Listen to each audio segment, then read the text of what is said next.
My name is Lake Simons, and I made all of the puppets and helped with the puppetry, the movement, also dealt with the arc and scenic elements and problem solving in that way. You covered a lot of ground. Wow. Yeah, yes, and water, And the air, waters, that's right. Yeah, it is, it's kind of all of the above. What was the challenge in this production for you, the central challenge of planning the puppets? I think that the challenge really, in a way, well, there were a lot of different challenges, but one in particular that I'm feeling right now is just the amount of time, and that making anything that, like by hand, and the amount of things, and the amount of people, and just organizing time has been very challenging. And I know that we all wish that we could just have like a whole other week to like fine tune and make it like better and better and better and better and better. And then it's also a challenge working with amateurs in this surrounding. I mean, everything is a challenge here because it's unconventional. It's not, we're not in a controlled environment. We don't have control of the lighting. We don't have really control even of the sound. So this is how it differs from a conventional theater. Yeah. Do you think that adds to the creativity? Do you think this, Absolutely. Absolutely. Well, to focus more on, I didn't mean to like sound like down about it. But just to kind of frame it in that way, and now to say that it's been very glorious to be in this space. It's extremely inspiring, and of course with the story that we're telling. And Dan and I both wanted to figure out a way to make the elements be able to work in this space, and not because it's so massive and beautiful. What elements can we bring to it that are going to show up? People are going to be able to see. Are things in the air? We can't really have many things on the ground. We want to be able to have movement, so we don't want to have anything that's too heavy and clunky. So all of those things, and I love that form of puppetry too, it's sort of pageant style of puppetry. And pageant style puppetry is all about moving, so that you have puppets that are about moving. And pageant style puppetry usually involves people that don't have a lot of theater experience.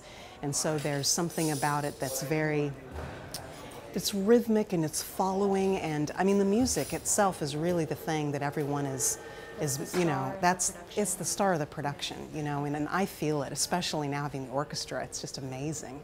And I love working with amateurs because there's something there, there's a flicker of I mean, it's an innocence, but it's like anything is possible. And I feel like there's things that I can say to them that are brand new, that can help them to find the right rhythm, to believe in the puppet. I mean, we're working with these wonderful dancers that are from a high school, and they are just so eager and excited and wonderful, and they've listened, so they take notes and they want to be the best they can be, and it's so special to work with them. I was going to ask you if you had done any special training with them because of the pageant puppetry, and it sounds like they brought with them. They brought, yeah, I mean, I knew that they would have a professionalism that they've already been taught from their program at school because they're in a performing arts school, and they've already all been on stage in their lives, but they've never done puppetry.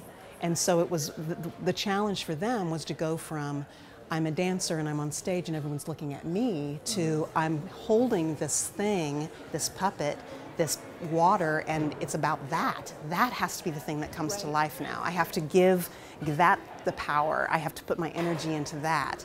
So that's been, I think, a challenge for them, and they've really, just every day, they're getting better and better and better and understanding that, because that's hard to understand, even for a professional, that's hard to understand. It's an amazing opportunity for them to work with a professional like you and like Dan Ragazzi, the director, and the leads, Jeff and Teresa.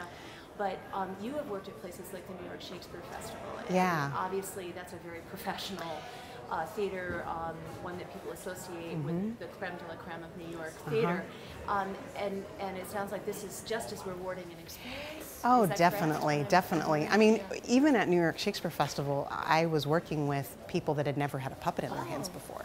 They were all actors that had been on stage, but they'd never done anything with puppetry, so it was very much about teaching them the basics. So it really was a very similar experience.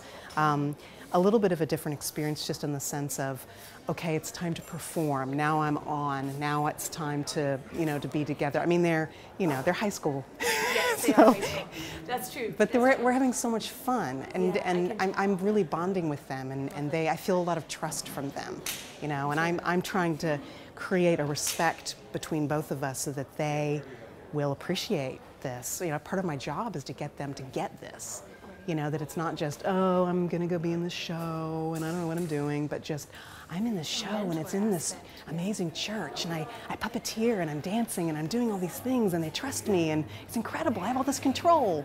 You know, and I think that's a really important thing to be able to give. That's wonderful. Yeah.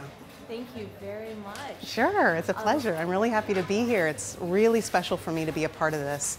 Could I ask you one quick question about the space? I don't know if your work at the Shakespeare Festival was outside at all, but I'm curious, do you find this is such an enormous space and has such high ceilings? Yeah. Are you reminded about your work at all? What do you, I mean? Yeah, I mean, there's a lot of similarities because it's as if there's not a ceiling in here. You know, I mean, it's so massive, but there's all of these obstacles of people. Like, that's a funny thing where we're realizing with all of the things that we're puppeteering, people are getting in our way. So we're having to make sure that there's room, there's enough room for these different elements to be able to flow and move as they need to. So that's been a challenge.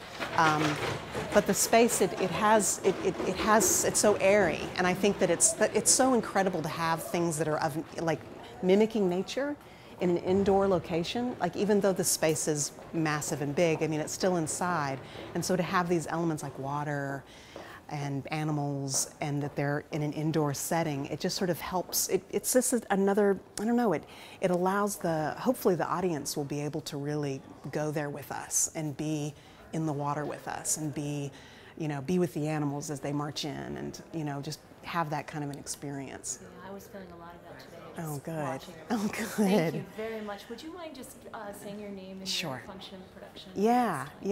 Lake Simons, and I'm the design of the puppetry and choreography, movement of the puppets, and all of the scenic elements. Thank you so much. Thank you.